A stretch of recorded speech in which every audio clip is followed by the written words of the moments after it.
नमस्कार दर्शक मित्रों, आप જોઈ રહ્યા છો કે ન્યૂઝ અને આપની સાથે હું છું આરડીસી રાજપૂત। તો સમાચારો પર નજર કરતા પહેલા જોઈએ હેડલાઇન્સ। અમેરિકા અને રશિયા વચ્ચે ટેન્શન, ભારતે પોતાનું વલણ કર્યું સ્પષ્ટ, પરિસ્થિતિનો શાંતિપૂર્ણ ઉકેલ થવો જોઈએ।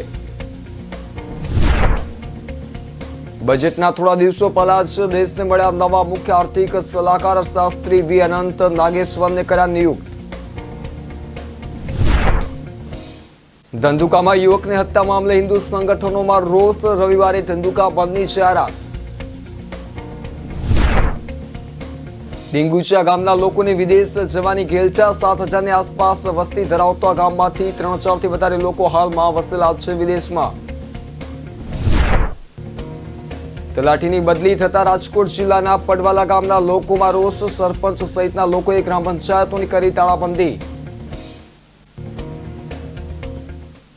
સમાચારો પર કરી વિસ્તૃત નજર તો અમેરિકાએ કહ્યું છે કે નાટો જોડાણને લઈને તેની નીતિમાં કોઈ ફેરફાર કરવામાં આવશે નહીં અને તે યુક્રેનની સાથે જ છે। યુક્રેનની સરહદ નજીક રશિયન સેનાના સૈનિકો અને શસ્ત્રોની જમાવટ ચાલુ છે, જેના કારણે વિસ્તારમાં તણાવ ચરમસીમાએ પહોંચી ગયો છે। ભારતનું આ મુદ્દે કહ્યું છે કે તે ઘટનાક્રમ પર નજીકથી નજર રાખી રહ્યો છે અને પરિસ્થિતિના શાંતિપૂર્ણ ઉકેલ માટે વિનંતી કરી છે। વિદેશ મંત્રાલયના પ્રવક્તા અરિંદમ બાગચીએ મીડિયા બ્રીફિંગમાં જણાવ્યું હતું કે અમે રશિયા અને યુએસ વચ્ચે ચાલી રહેલી ઉચ્ચ સ્તરીય ચર્ચાઓ સહિત યુક્રેન સંબંધિત વિકાસ પર નજીકથી નજર રાખી રહ્યા છીએ। કીવમાં અમારું દૂતાવાસ સ્થાનિક વિકાસ પર પણ નજર રાખી રહ્યું છે। રશિયાએ માંગ કરી છે કે યુક્રેન અને અગાઉના સોવિયેત સંઘના અને પૂર્વ પ્રદેશોમાં નાટો દળોની હાજરી હોવી જોઈએ નહીં। ભારત સાથે મૈત્રીપૂર્ણ સંબંધો ધરાવતા મોસ્કોએ યુક્રેન પર હુમલો કરવાની યોજના હોવાનો ઇનકાર કર્યો છે। જોકે અમેરિકા અને નાટો સહયોગી દેશોનું માનવું છે કે રશિયા હુમલાની તૈયારી કરી રહ્યો છે। અમેરિકાએ કહ્યું છે કે નાટો ગઠબંધનને લઈને તેની નીતિમાં કોઈ ફેરફાર કરવામાં આવશે નહીં અને તે યુક્રેનની સાથે છે। નિષ્ણાંતોએ કહ્યું છે કે વર્તમાન કટોકટી તેમને શીત યુદ્ધ યુગની યાદ અપાવે છે। અરિંદમ બાગચીએ કહ્યું છે કે સતત રાજદ્વારી પ્રયાસો દ્વારા પરિસ્થિતિનું શાંતિપૂર્ણ નિરાકરણ આવવું જોઈએ। તેમણે કહ્યું છે કે અમે આ ક્ષેત્રમાં અને તેની બહાર લાંબા ગાળાની શાંતિ અને સ્થિરતા માટે સતત રાજદ્વારી પ્રયાસો દ્વારા પરિસ્થિતિના શાંતિપૂર્ણ ઉકેલ માટે હાકલ કરીએ છીએ। તેમને પૂછવામાં આવ્યું છે કે શું ભારતને ડર છે કે અમેરિકા વધતા તણાવ વચ્ચે કાટસા જે રીતેનો ઉપયોગ કરી શકે છે, કારણ કે ભારતે રશિયા પાસેથી S-400 મિસાઇલ સિસ્ટમ ખરીદી છે અને જવાબમાં પ્રવક્તાએ બંને દેશો સાથે ભારતની ભાગીદારીનો ઉલ્લેખ કર્યો છે। વિદેશ મંત્રાલયના પ્રવક્તાએ કહ્યું છે કે ભારત અને યુએસ વચ્ચે વ્યાપક વૈશ્વિક વ્યૂહાત્મક ભાગીદારી છે। ભારત રશિયા સાથે વિશેષ અને વૈસાધિકૃત ભાગીદારી ધરાવે છે। અમે સ્વતંત્ર વિદેશ નીતિને અનુસરીએ છીએ। આપણી સંરક્ષણ ખરીદી અને પુરવઠા પર પણ લાગુ પડે છે, જે આપણા રાષ્ટ્રીય હિત દ્વારા સંચાલિત છે।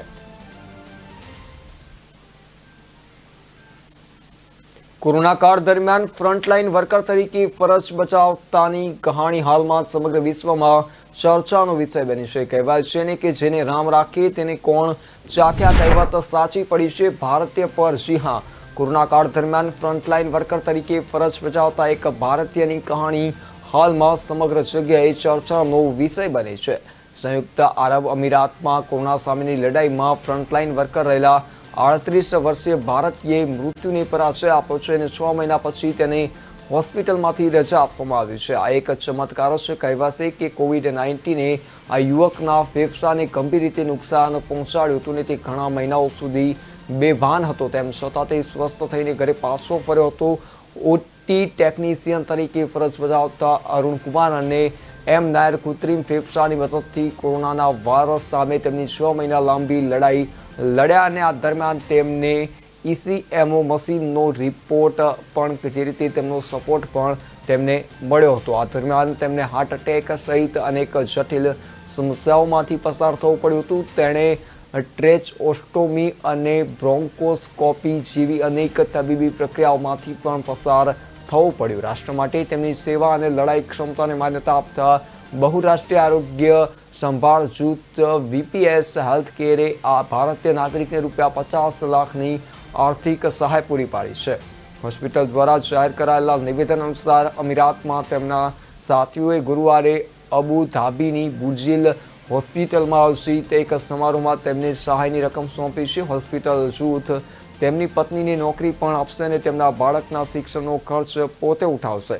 કેરળના રહેવાસી અરુણકુમાર એમ નાયરને 1 મહિના પહેલા હોસ્પિટલના જનરલ વોર્ડમાં શિફ્ટ કરવામાં આવ્યા હતા. તેઓ 5 મહિનાથી હોસ્પિટલના ઇન્ટેન્સિવ કેર યુનિટમાં લાઈફ સપોર્ટ સિસ્ટમ પર હતા. નાયરે કહ્યું છે કે મને કંઈ યાદ નથી. હું માત્ર એટલું જ જાણું છું કે હું મૃત્યુના મુખમાંથી બચીને આવી ગયો છું. મારા પરિવાર, મિત્રો અને સેંકડો લોકોની પ્રાર્થનાને કારણે જ હું આજે જીવી છું.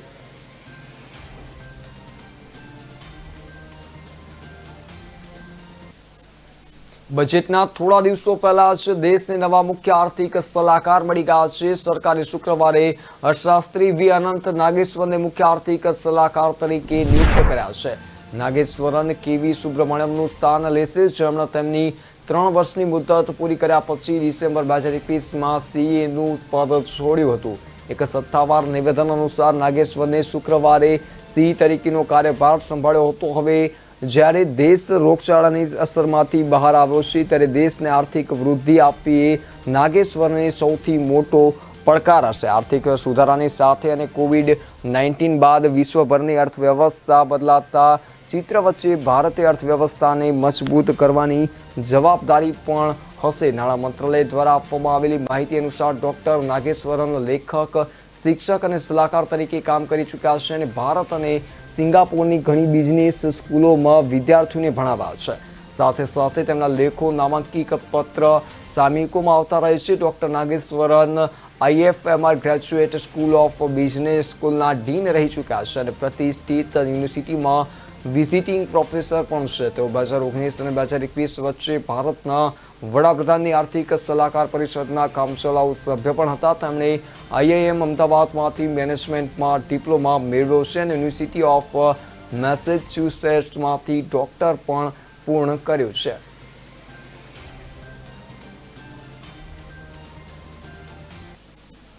$2021માં ચીન સાથે ભારતનો વેપાર વધીને $125 બિલિયન વધુ થઈ ગયો છે. ભારતે ચીન પાસેથી $100 અબજ વધુની આયાત કરી છે. આ વલણ સ્પષ્ટપણે દર્શાવે છે કે ચીન પર ભારતની નિર્ભરતા ઘટવાને બદલે વધી રહી છે. ચીનના કસ્ટમ્સ જનરલ એડમિનિસ્ટ્રેશન દ્વારા એક રિપોર્ટ જાહેર કરવામાં આવ્યો છે. આ રિપોર્ટ અનુસાર ભારત ચીનમાંથી મોટા પાયે electronics, fertilisers, auto components, active pharma ઘટકોની આયાત કરે છે. આ વલણ સતત મજબૂતી દર્શાવે છે. એપ્રિલ-નવેમ્બર 2021ની વચ્ચે ચીનમાંથી ભારતની આયાતમાં 52%નો ઉછાળો નોંધાયો હતો. સરકાર સતત કહી રહી છે કે ચીન પર તેની નિર્ભરતા ઘટાડશે, પરંતુ સમય જતાં નિર્ભરતા વધી રહી છે. આવી સ્થિતિમાં બજેટ 2022 ભારતને આત્મનિર્ભર ભારત બનાવવાની સુવર્ણ તક છે. ગોલ્ડ મેડલ ઇલેક્ટ્રિકલના ડાયરેક્ટર કિશન જૈને જણાવ્યું છે કે ભારત કાચા માલ માટે મોટા ભાગે ચીન પર નિર્ભર રહ્યું છે. આનું સૌથી મોટું કારણ એ છે કે ભારતે ઉત્પાદન ક્ષેત્રે તેની ક્ષમતાઓને હજુ સુધી ગંભીરતાથી જોઈ નથી. તેમણે કહ્યું છે કે સરકારે સંસાધન અને વિકાસ માટે ભંડોળ વધારવું જોઈએ, એવી સ્કીમ જાહેર કરવી જોઈએ જેનાથી નાની કંપનીઓને ફાયદો થાય. તેના ઉત્પાદનની ગુણવત્તા અને જથ્થા બંનેને વેગ મળશે. એક તરફ સ્થાનિક મેન્યુફેક્ચરિંગમાં તેજી આવશે તો બીજી તરફ ચીન પરની આપણી નિર્ભરતા ઓછી થશે. કાચા માલ માટે ચીન પર નિર્ભરતા વધી રહી છે. જૈને કહ્યું છે કે તેમના દેશના ઘણા ઉદ્યોગો મોટા ભાગે કાચા માલ માટે ચીન પર નિર્ભર છે. આમાં મોબાઈલ ફોન ઘટકો, ઓટો ઘટકો, સૌર વેચાણ ઘટકો, ફાર્માસ્યુટિકલ્સ ઘટકો અગ્રણી છે. સરકાર રિન્યુએબલ એનર્જી માટે ગંભીર છે, પરંતુ આવશ્યક ઘટકોની આયાતમાં ચીનનો હિસ્સો 80% છે. ઓટો ઉદ્યોગ મોટા ભાગે ચીન પર નિર્ભર છે. આ જ કારણ છે કે ચીપની અછતને કારણે ભારતીય ઓટો કંપનીઓની હાલત ખરાબ થઈ છે. PLI સ્કીમનો વિસ્તાર કરવો પડશે. આ સમસ્યાના ઉકેલ અંગે ગોદરેજના એક્ઝિક્યુટિવ ડિરેક્ટર અનિલ વર્માએ જણાવ્યું હતું કે સરકારે વિવિધ ઉદ્યોગોને ધ્યાનમાં રાખીને PLI સ્કીમના વિસ્તાર કરવો જોઈએ. હાલમાં તેના કાર્યક્ષેત્રમાં આવતા તમામ ઉદ્યોગો માટે ભંડોળ વધારવું જોઈએ, તેમજ નવા ઉદ્યોગોને પણ આ લિસ્ટમાં સામેલ કરવાની જરૂર છે. ઉપલબ્ધ ઇન્ફ્રાનો વધુ સારો ઉપયોગ કરવા પર ધ્યાન કેન્દ્રિત કરવું જોઈએ. NB જોંગોના સહસ્થાપક અને CEO એટલે કે chief operating officer Sachin Agrawal કહે છે કે ભારતે સૌપ્રથમ તે સેગમેન્ટ પર ધ્યાન કેન્દ્રિત કરવું જોઈએ કે જેના માટે ઇન્ફ્રાસ્ટ્રક્ચર અને ટેકનોલોજી ઉપલબ્ધ છે. ઉદાહરણ તરીકે કાપડ, પેકેજિંગ, વિશેષ રસાયણો, ઇલેક્ટ્રોનિક સામાન માટે ઇન્ફ્રા અને ટેકનોલોજી અહીં પહેલેથી જ હાજર છે.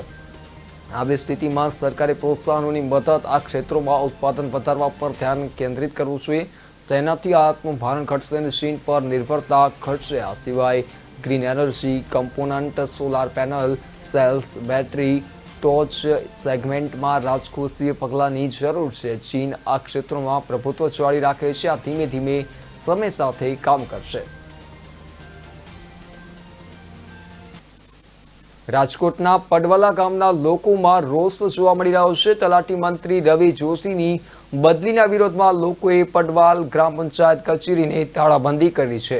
અહીંના સરપંચ મજબૂતસિંહ જાડેજા સહિતના ગ્રામજનોએ મળી કચેરીને તાળા મારી દીધા હતા. ગ્રામજનોનો આક્ષેપ છે કે તલાટી મંત્રીની કામગીરી ખૂબ જ સારી છે, પરંતુ રાજકીય કિન્નાખોરીના કારણે તેમની બદલી કરવામાં આવી છે. 2 દિવસ પૂર્વે રાજકોટ જિલ્લામાં 22 જેટલા તલાટીઓની બદલી કરવામાં આવી હતી, જેમાં રાજકોટ જિલ્લામાં જ અલગ અલગ તાલુકામાં તલાટીઓની બદલી કરવામાં આવી હતી, પરંતુ તે બદલીમાં પણ સરકારના મંત્રીઓ ભાગ બચાવતા હોવાનો ગ્રામજનોએ આક્ષેપ કર્યો છે. પડવલા ગામના તલાટી રવિ જોશીની જેતપુર તાલુકામાં બદલી કરવામાં આવી હતી, જેનાથી ગામના લોકોમાં રોષ જોવા મળતા ગામના લોકો, ઉદ્યોગપતિઓ તથા સરપંચો દ્વારા ગ્રામ પંચાયતને તાળાબંધી કરી વિરોધ પ્રદર્શન કરવામાં આવ્યું છે.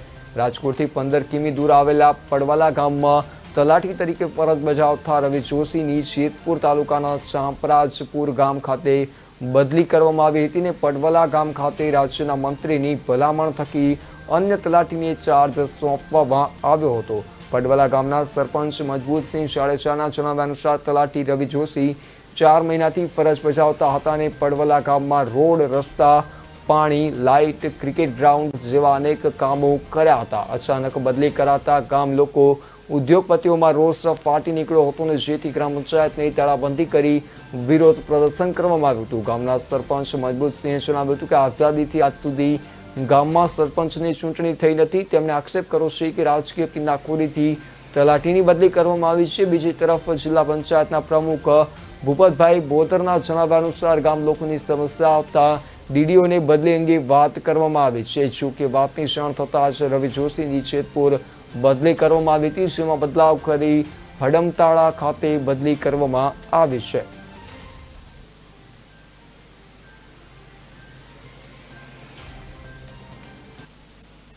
ધંધુકામાં કિશન ભરવાડ હત્યા કેસમાં જેમ જેમ પોલીસ તપાસ આગળ વધતી જઈ રહી છે, તેમ તેમ એક પછી એક મોટા ખુલાસાઓ સામે આવી રહ્યા છે. વિવાદિત પોસ્ટના કારણે કિશનની હત્યાને અંજામ આપવામાં આવ્યો હતો. આ કેસમાં સબ્બીર ઉર્ફે સાબા ચોપડા અને ઇમ્તિયાઝ ઉર્ફે ઇમ્તુ પઠાણની ધરપકડ કરવામાં આવી છે અને બંને આરોપીઓના 9 દિવસના રિમાન્ડ લઈ વધુ પૂછપરછ શરૂ કરાઈ છે. તો સમગ્ર મામલાને લઈને હિન્દુ સંગઠનોમાં રોષ ફેલાયો છે. હત્યાની ઘટનાના વિરોધમાં રવિવારે ધંધુકા બંધનું એલાન પણ કરાયું છે. અમદાવાદના ધંધુકામાં માલધારી સમાજના યુવકની હત્યા મામલે હિન્દુ સંગઠનોમાં રોષ ફેલાયો છે. હત્યાની ઘટનામાં વિરોધમાં રવિવારે ધંધુકા બંધની જાહેરાત કરાઈ છે. ધોળકા વિશ્વ હિન્દુ પરિષદ ધોળકા પ્રખંડ દ્વારા બંધની જાહેરાત કરવામાં આવી છે, જેને ધંધુકાના વેપારીઓએ પણ સમર્થન જાહેર કર્યું છે. તો આ તરફ બોટાદના બરવાડા શહેરમાં પણ બંધનું એલાન કરાયું છે. બરવાડામાં હિન્દુ સમાજ દ્વારા બંધનું એલાન અપાયું છે. ધંધુકામાં કિશન ભરવાડ હત્યા કેસમાં જેમ જેમ પોલીસ તપાસ આગળ વધતી જઈ રહી છે, તેમ તેમ એક પછી એક મોટા ખુલાસાઓ થઈ રહ્યા છે. ત્યાં હત્યા કેસમાં અમદાવાદ અને મુંબઈના 2 મૌલવીની ભૂમિકા પણ સામે આવી છે. સોશિયલ મીડિયામાં એક વિવાદાસ્પદ ધાર્મિક પોસ્ટ કરાઈ હતી, જે બાદ વિવાદાસ્પદ ધાર્મિક પોસ્ટને લઈ વિવાદ થયો હતો અને ઝઘડાએ ઉગ્ર સ્વરૂપ ધારણ કરતા હત્યા કરી દેવામાં આવી હતી. મૃતકના પરિવારજનોને મળ્યા બાદ ગૃહ રાજ્યપ્રધાન હર્ષ સંઘવીએ પણ કહ્યું હતું કે આ હત્યાના કેસ જે રીતે સામે આવ્યો છે એક ષડયંત્રો છે. યુવકોને રિવોલ્વર આપનાર મૌલવી છે, કોઈ સામાન્ય વ્યક્તિ નથી. મૌલવીએ યુવાનોને રિવોલ્વર અને 5 કારતૂસ પણ આપ્યા હતા.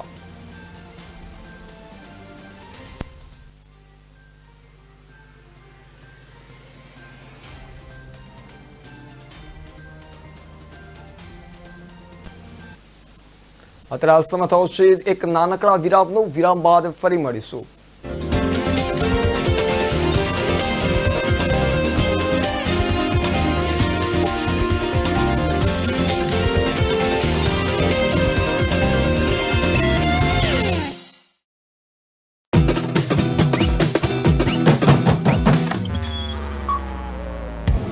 Sorry warden ma'am. नीचे तक सुनाई नहीं दे रहा। अब हर कोई खुश होगा क्योंकि IDFC फर्स्ट बैंक के खुशियां फर्स्ट फेस्टिव ऑफर्स में मिल रहा है 1% कैशबैक डेबिट कार्ड्स के हर ट्रांजैक्शन पे। IDFC first bank. પ્રજાના પ્રાણ પ્રશ્નોને વાચા આપે છે કે ન્યૂઝ। વાત ગામડાની હોય કે ખેડૂતના ખેતરની, કૃષિ બજારની હોય કે મોંઘવારીના માર્ગની, મહિલાની મૂંઝવણ હોય કે નાના વેપારીના મનની ગૂંચવણ, વિદ્યાર્થીની વાત, પ્રજાને મૂંઝવતી તમામ વાત એટલે જનતાની વાત। ઉઠાવો ફોન અને ડાયલ કરો। કે ન્યૂઝ રજૂ કરશે જનતાની વાત જનતાના મુખે। દર રવિવારે સાંજે 7:30 થી 9:30 મેરેથોન માહિતી રજૂ કરતો ફોન ઇન કાર્યક્રમ જનતાની વાત।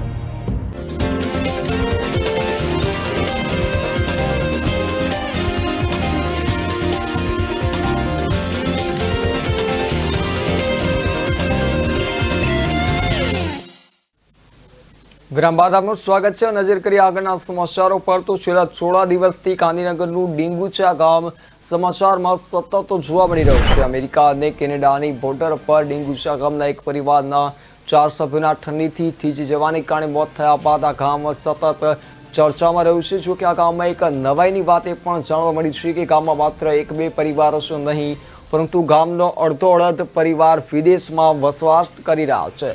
ડીંગુચા ગામ 7,000ની આસપાસ વસ્તી ધરાવતું ગામ છે, જેમાંથી 3,000થી વધારે લોકો હાલમાં વિદેશમાં વસેલા છે। આ તમામ લોકો અમેરિકા, કેનેડા કે બ્રિટનના દેશોમાં જઈને વસેલા છે। ડીંગુચા ગામના લોકોમાં વિદેશ જવાનું વળગણ જોવા મળી રહ્યું છે। ડીંગુચા ગામમાં મોટા ભાગના લોકો વિદેશમાં જઈને વસેલા છે અથવા તો ઇન્ટરનેશનલ ટ્રાવેલ એજન્ટ બનેલા છે। અહીંના યુવાનો અમેરિકાની સિટીઝનશીપ મેળવી લે છે અથવા તો એજન્ટ બની જાય છે। ડીંગુચા ગામના લોકો ખૂબ નાની વયથી જ વિદેશ જવાની તૈયારીઓ કરવા લાગે છે। ગામનો અડધો-અડધ લોકો વિદેશમાં વસતા હોવાને કારણે આ ગામ સામાન્ય ગામ જેવું લાગતું નથી। અહીં પાકા રોડ, 2 મોટી શાળાઓ, હોસ્પિટલ્સ, કમ્યુનિટી હોલ અને બેંકો છે। વિદેશ જઈને વસેલા ગામના લોકો છે આ ગામના વિકાસમાં ફાળો આપતા રહે છે, જેના કારણે ડીંગુચા ગામમાં આ બધું શક્ય બન્યું છે। જો કે વિદેશ જવાનું વળગણ ક્યારેક મોટા જોખમોને પણ આમંત્રણ આપી શકે છે। હાલમાં જ ડીંગુચા ગામના પરિવારના 4 સભ્યોના અમેરિકા, કેનેડા બોર્ડર પર ઠંડીથી મોત થવાની જે ઘટના બની તેનું એક ઉદાહરણ છે। કેનેડા પોલીસે 4 મૃતકોની ઓળખ કરી લીધી છે। કેનેડા પોલીસે જાહેરાત કરી છે કે 39 વર્ષના જગદીશ કુમાર પટેલ, 37 વર્ષના વૈશાલી પટેલ, 11 વર્ષની વિહાંગી પટેલ અને 3 વર્ષના ધાર્મિક પટેલનું મૃત્યુ થયું છે। આ રીતે જે રીતે તેમનામાં ક્યાંક કેનેડા જવાની મોટી ઘેલસા પણ જોવા મળી રહી છે।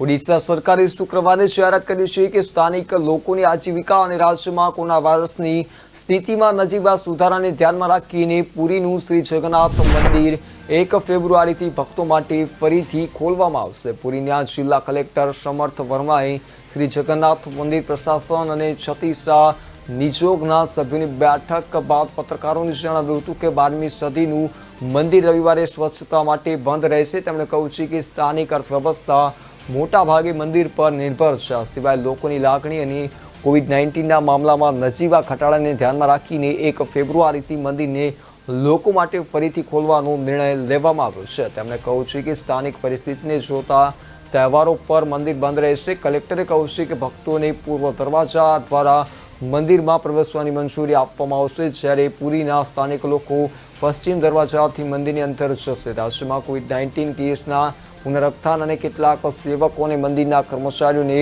વાયરસનો ચેપ લાગવાને કારણે 10 જાન્યુઆરીથી 31 જાન્યુઆરી સુધી મંદિર બંધ રાખ્યું હતું। મંદિર ભક્તો માટે બંધ હોવા છતાં દેવી દેવતાઓની નિયમિત વિધિમાં કોઈ અડચણ ન હતી। જિલ્લા કલેક્ટરે જણાવ્યું છે કે લોકો મંદિરની મુલાકાત લઈ શકે તે માટે વિગતવાર માર્ગદર્શિકા ટૂંક સમયમાં જાહેર કરવામાં આવશે। તેમણે કહ્યું છે કે તેમાં દર્શનનો સમય અને રોગચાળા દરમિયાન મંદિરમાં પ્રવેશવા માટે જરૂરી સાવચેતીઓનો ઉલ્લેખ કરવામાં આવશે।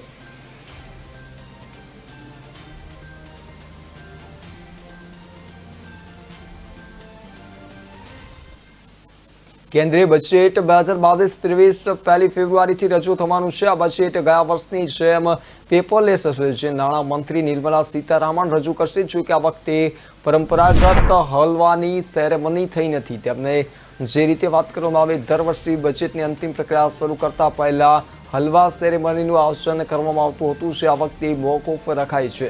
સરકાર દ્વારા જારી કરેલા નિવેદન અનુસાર વર્તમાન મહામારીની સ્થિતિને જોતા હલવા સેરેમની કરવામાં આવી નથી. તેના બદલે કોવિડ પ્રોટોકોલને અનુસરીને મુખ્ય કર્મચારીઓની મીઠાઈ આપવામાં આવી છે. આ એવા કર્મચારીઓ છે જે બજેટ બનાવવાની પ્રક્રિયામાં સામેલ છે અને તેમને નજરકેદ રાખવામાં આવે છે. કેન્દ્રીય નાણામંત્રી સંસદમાં બજેટ રજૂ કરે તે પછી આ અધિકારીઓ અને કર્મચારીઓ તેમના પરિવારના સભ્યો અને મિત્રોના સંપર્કમાં આવે છે. તેના હેતુ બજેટને ગોપનીય રાખવાનો છે. બજેટને પેપરલેસ કરવામાં આવ્યું છે અને આ પ્રક્રિયા આ વર્ષે પણ ચાલુ રહેશે. સંસદ સભ્યોની સામાન્ય જનતા સરળતાથી બજેટના જરૂરી દસ્તાવેજો મેળવી શકે તે માટે યુનિયન બજેટ મોબાઈલ એપ પણ લોન્ચ કરવામાં આવી હતી. ગયા વર્ષની જેમ આ વખતે પણ એપ પર બજેટ દસ્તાવેજો ઉપલબ્ધ થશે. મોબાઈલ એપ અંગ્રેજી અને હિન્દી બંને ભાષામાં છે, જે એન્ડ્રોઈડ અને iOS બંને પ્લેટફોર્મ પર ઉપલબ્ધ હશે.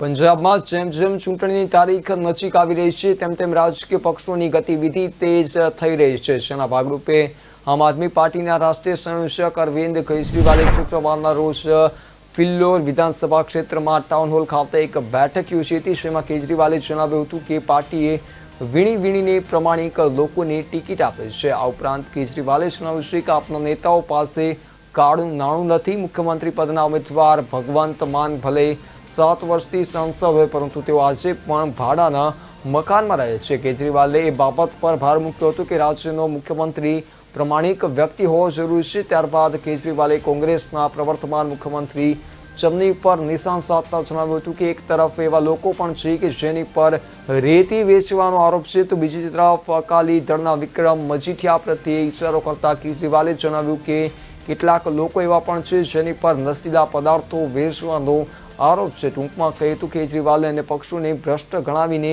ફક્ત આમ આદમી પાર્ટીને તેના કાર્યકરોના નેતાઓ છે પ્રમાણિક હોવાનો ઢોલ વગાડ્યો હતો.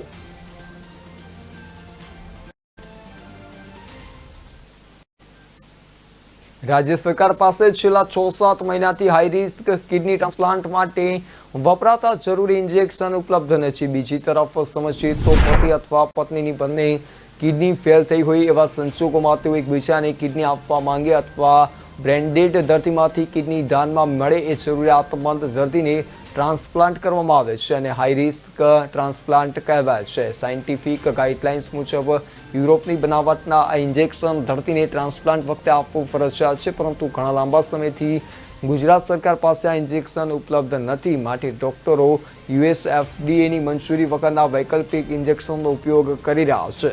જેના પરિણામે 4 મહિનામાં 15થી વધુ દર્દીઓની કિડની ટ્રાન્સપ્લાન્ટ કર્યા બાદ ફેલ થઈ ચૂકી છે. પતિ અથવા પત્ની પોતાના સ્વજનને પ્રેમથી કિડની આપે છે અને કિડની ઇન્જેક્શનના અભાવે ફેલ થઈ જાય છે. અત્યંત ગંભીર છે. સિવિલ કેમ્પસ સ્થિત કિડની હોસ્પિટલમાં ઇન્જેક્શન નહીં હોવાને કારણે 140થી વધુ કિડની ટ્રાન્સપ્લાન્ટ માટે દર્દીઓ ઇન્વેટિંગ છે.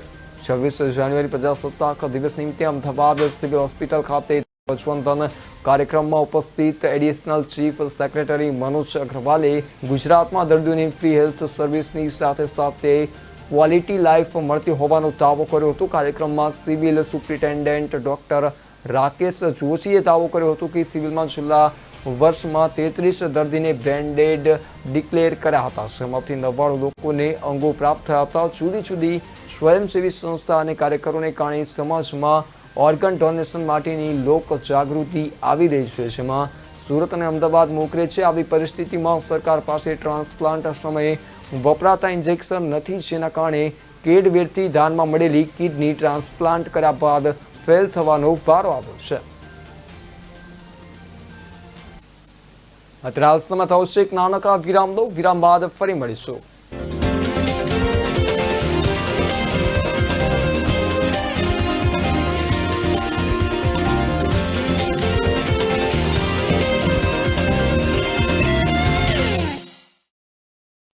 यार फेस्टिव शॉपिंग चले प्लीज। अरे यार ये देवदास नहीं आएगा। क्यों? सैड सॉन्ग सुन रहा है। अबे ब्रेकअप के बाद नया ऑर्डर तो बनता है हैं? हाँ तो चलो फिर चलो गाइस ये वाला अब हर कोई खुश होगा क्योंकि IDFC फर्स्ट बैंक के खुशियां फर्स्ट फेस्टिव ऑफर्स में मिल रहा है 1% कैशबैक डेबिट कार्ड्स के हर ट्रांजैक्शन पे, वो भी up to 10,000 rupees. Minimum spends की कोई लिमिट? सर खुशियों की कोई लिमिट होती है क्या? चाहे 100 रुपए हो या 1 लाख, मिलेगा 1% कैशबैक। IDFC फर्स्ट बैंक, कमाल का बैंक।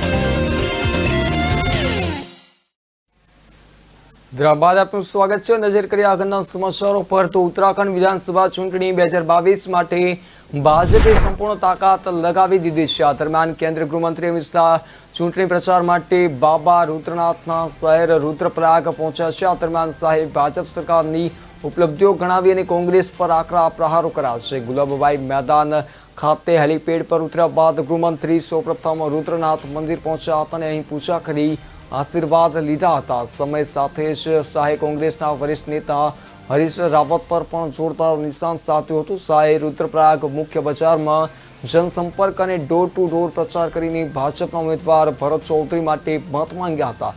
શાહે રુદ્રપ્રયાગમાં મહિલાઓ, અનુસૂચિત જાતિના લોકો અને 6 વિધાનસભા કાર્યકરોને વર્ચ્યુઅલ રીતે સંબોધિત કર્યા હતા। અમિત શાહે કહ્યું છે કે કોંગ્રેસે ક્યારેય ઉત્તરાખંડ રાજ્યની સ્થાપનાનું સમર્થન કર્યું નથી। રાજ્યના નિર્માણનું કાર્ય અટલ બિહારી વાજપેયીએ કર્યું હતું। હવે રાજ્યને સંભાળવાનું કામ વડાપ્રધાન નરેન્દ્ર મોદી કરી રહ્યા છે। ગૃહમંત્રીએ કહ્યું છે કે કોંગ્રેસ સરકારને ફેલ સરકાર ઉપનામ આપવામાં આવે છે, જ્યારે ભાજપ સરકારને ડબલ એન્જિન સરકારનું ઉપનામ આપવામાં આવ્યું છે। કાર્યક્રમ બાદ ગૃહમંત્રી અમિત શાહે પૂર્વ સૈનિકો સાથે પણ વાતચીત કરી હતી। પૂર્વ સૈનિકો સાથે સંબોધનની શરૂઆત કરતા શાહે કહ્યું છે કે ભાજપ સરકારની સર્વોચ્ચ પ્રાથમિકતા સેના અને સેનાના જવાનો છે। પીએમ મોદીએ આ વાતને ભાષણોમાં નહીં પરંતુ સરકારની યોજનાઓમાં મૂર્તિમંત કરી છે। તેઓ આજે ભાજપ વતી પૂર્વ સૈનિકો અને ઉત્તરાખંડના રહેવાસીઓનો આભાર માનવા માટે અહીં આવ્યા છે કે તમે જે તત્પરતા અને બહાદુરીથી દેશની રક્ષા કરી છે તેના કારણે જ આજે આપણા દેશની સરહદો સુરક્ષિત છે।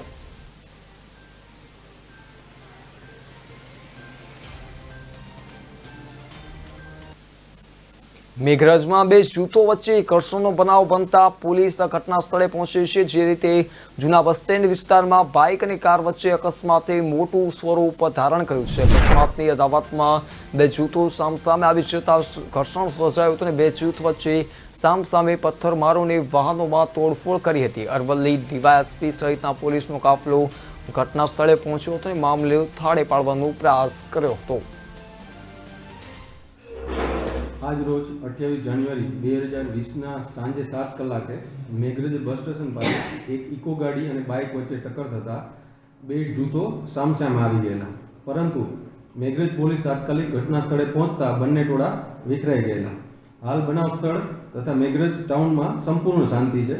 તકેદારીના ભાગરૂપે પોલીસ પેટ્રોલિંગ ચાલુ છે અને આ ઘટના ઇકો ગાડી અને બાઇક વચ્ચે ટક્કર થતાં થયેલ છે, જેથી જાહેર જનતાને અરવલ્લી પોલીસ તરફથી અપીલ છે કે કોઈ પણ જાતના સોશિયલ મીડિયાના અફવાઓ પર ધ્યાન દેવું નહીં। આ બનાવ ઉપર પોલીસ તપાસ હાલ ચાલુ।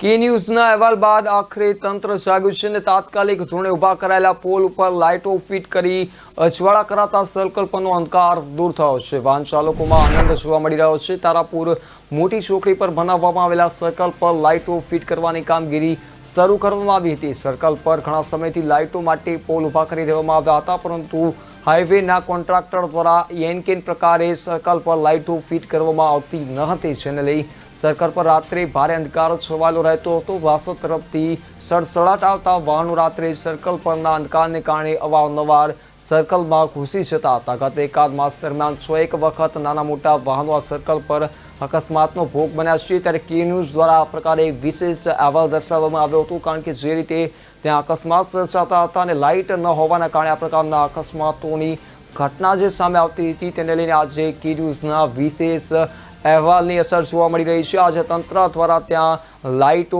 લગાવવામાં આવી છે અને તેના કારણે જે ચોક્કસપણે કે ન્યૂઝની અસરની અહેવાલની અસર અહીંયા જોવા મળી રહી છે।